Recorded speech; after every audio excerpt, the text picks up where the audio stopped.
ঠাকুরের পিয়ন ছেলে ঢক তো ছাতা ধরা আর এক ঢক মডেল দেখো না কেন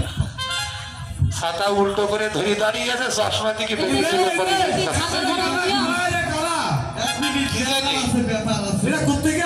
আচ্ছা ব্যাপারটাকে একটু খুলে বলো না হচ্ছে আমাদের রাধারানী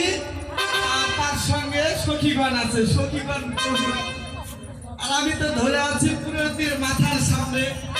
যে বৃষ্টিটা পড়বে সেটা এখানে জড়ো করবো আর বাদ বাকিটা